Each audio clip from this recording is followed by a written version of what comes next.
What's up, everybody? Andrew Sharp here, Rich Criminal, and I'm going to start adding a couple vocals to the beginning of my EDM track that I'm building.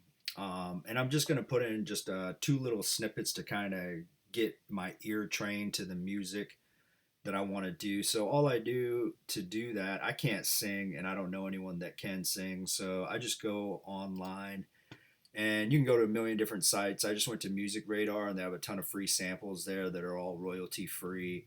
And there's a ton of stuff in here. But all I did is I went down to the vocals, downloaded them, and then put them in my sample folder of my Logic Pro X here. So here they are. Then what I did is I went and I dropped and dragged it. Now, when you drop and drag it, the problem that's going to happen is that you can see it's not going to line up. All right, so this isn't going to line up and it's not going to sound right. So let me show you. On its own, it sounds good, but with the rest of the song,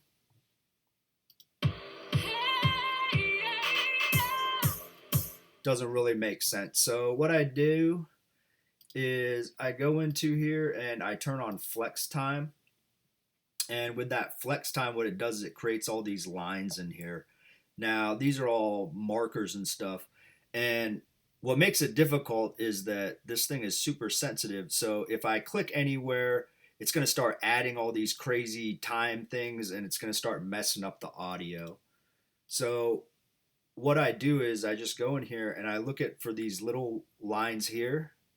And all I'm going to do is I'm going to match it up with the lines in my track so that the words and notes will be on beat. So I just go through here and like I said, you got to make sure you grab it just right or it'll enter a marker like it just did right there. And then it'll start screwing up your song. So you kind of put it right in the middle right there. See how I just grabbed it? And then what you can do is you can move it left or right. Now if you move it around too much, or let's say you move all these flex markers to the back, it's going to slow down your song. If you move them all to the front, it's going to speed up your song. So what I do is I kind of just think to myself, hey, how do I want the song to sound and where do I want it to get tighter or where do I want the note to get drawn out? So I kind of got it in my head. I understand it. So what I do is then I just start dragging these markers. And like Bob Ross says, if you make a mistake, there's always undo or, well, he didn't say that. But he said there's no mistakes, just happy little accidents. So you go in here, you don't have to move every single one. See how I just got that one really tight in there? So now I'm going to maybe space this one out. You know what I mean? And just kind of put it wherever you want. All right. So once you've matched it all up, all those lines, it's going to end up sounding something like this.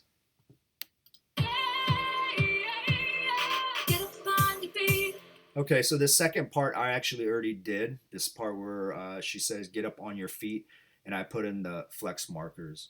Then what I like to do before I get out of there is I actually look at my file track, and I go down here where it says function. I go down to this time and pitch machine, time machine. I wish it really was a time machine. But all I do is it's going to tell me what the original tempo of her singing is, and it's 120. Now, Logic Pro X is not always accurate, but it's pretty good. And then all I did is I shifted it from 120 to 128. So I literally just went in there and changed it. And now what it does, if I process and paste, oops, I don't want to process and paste it again, is that now it's going to create the song in time with my track, which is 128. Then the other thing I do is I go into my pitch correction tool and I just punch in the scale that I'm using. So I'm on a major scale. You can see right here, C right there. And this is basically just auto tunes, and it's going to take the voice and it's going to make sure that it's in the right key. So now I'm in the right time with my flex markers.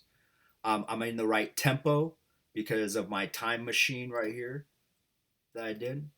And now my audio is also in the right pitch because of my pitch control.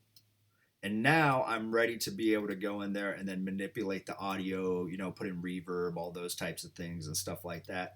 But if I actually back out of here, you'll kind of be able to hear the whole thing.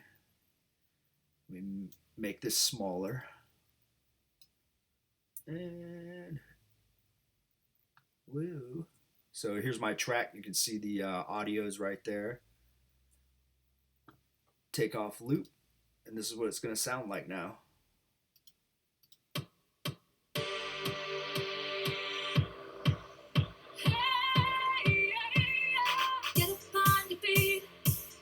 All right. Doesn't sound the best, but I still got a lot of work to do, but at least it's in time, tempo, and the right key.